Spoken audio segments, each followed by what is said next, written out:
In the 12th century, the Middle East was fracturing under the weight of its own divisions. Muslim states were squabbling for local control, steadily losing ground and vital territory to invading Crusader armies. Looking at this portrait of a young Salahuddin, born in the city of Tikrit, you do not see a warlord. Growing up, he had zero interest in picking up a sword. His childhood ambitions were entirely focused on the Quran, philosophy, and the sciences. He wanted to be a scholar. Fate had other plans. When his uncle, a top military commander, ordered the young student to join a military campaign in Egypt, Salahuddin was terrified. He would later write that he began the march feeling as though he were walking directly into the mouth of death. That fear met a reality check during the grueling 75-day siege of Alexandria. While a massive Crusader army battered the city from the outside, Salahuddin discovered that the actual threat inside the walls was mass starvation and the looming threat of civilian revolt. By sharing the same hunger as the people he led, the scholar did what a military garrison couldn't. He turned a desperate, starving population into a wall. The expected revolt never happened, because the citizens saw their leader living and starving exactly as they were. His success in Alexandria caught the attention of Egypt's Fatimid Caliph. The Caliph appointed the 31-year-old Salahuddin as vizier, assuming the quiet, inexperienced scholar would be an easy puppet to control. The Caliph miscalculated. The moment Salahuddin took office, he purged the corrupt officials, making secret deals with enemies, abolished heavy, unjust taxes on the working class, and meticulously reorganized Egypt's fractured military. As his popularity surged, the Caliph's actual power shrank to the walls of his own palace. When the ailing Caliph finally died in 1171, the public and the military immediately threw their full support behind their new leader. Through sheer administrative competence and a strict moral compass, the reluctant student had dismantled a 2-century-old dynasty, declaring himself the new Sultan of Egypt. Sitting on the throne of Egypt, Salahuddin diagnosed a fatal flaw in the region's geopolitical landscape.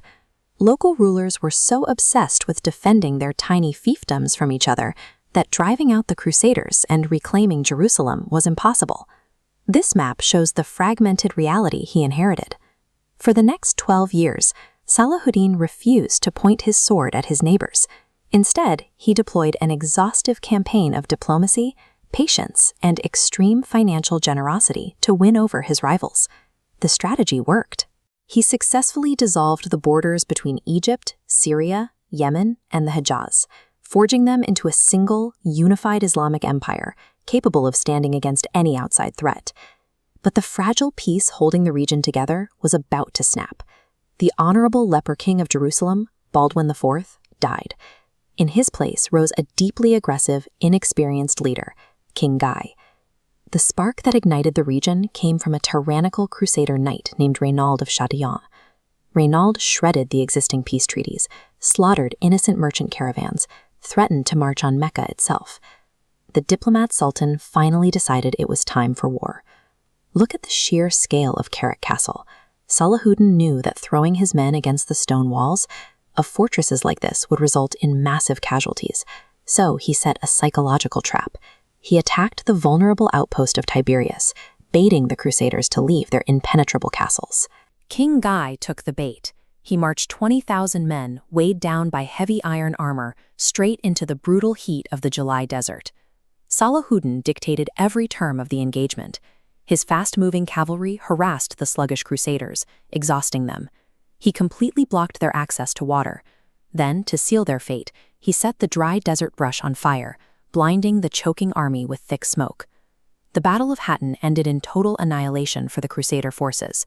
Both King Guy and the treacherous Reynald were pulled from the ashes and brought alive to Salahuddin's tent. True to his word, the Sultan personally executed Reynald for his crimes against civilians.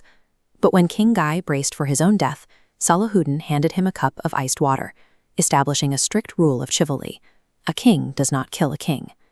The victory at Hattin cleared the path. After 90 years of occupation, Salahuddin walked into Jerusalem. The Christian inhabitants braced for a retaliatory massacre, remembering the blood spilled a century prior.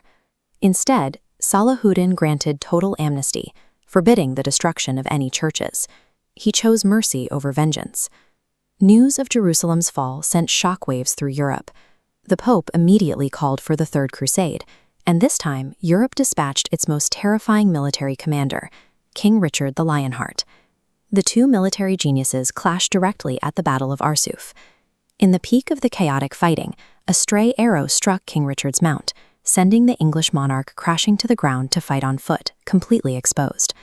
Watching from a high command post, Salahuddin saw a vulnerable enemy commander.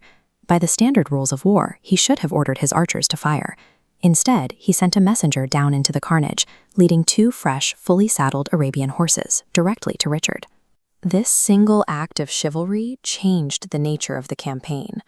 Richard found himself fighting an adversary who prioritized a personal code over an easy victory, turning the crusade into a contest of character between two of history's most capable generals.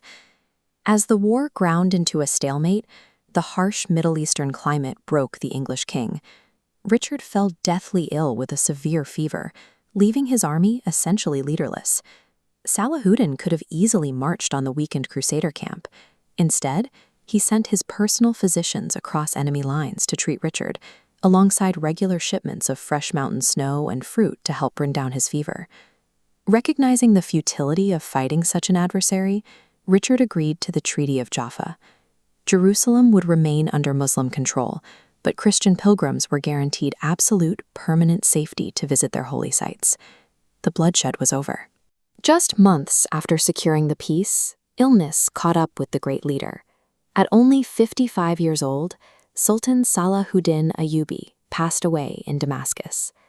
When his royal advisors opened the private treasury of the man who ruled an empire stretching from Egypt to Yemen, they began to weep. It contained exactly 1 gold coin and 47 silver pieces. He had given away everything else to the poor, leaving so little behind that they had to borrow money to pay for his funeral shroud. Salahuddin Ayyubi unified a broken empire and reclaimed its holiest city, yet he ended his life without the price of a burial shroud. He ruled through a relentless commitment to justice and mercy, leaving behind a name that commands respect across every border he once crossed.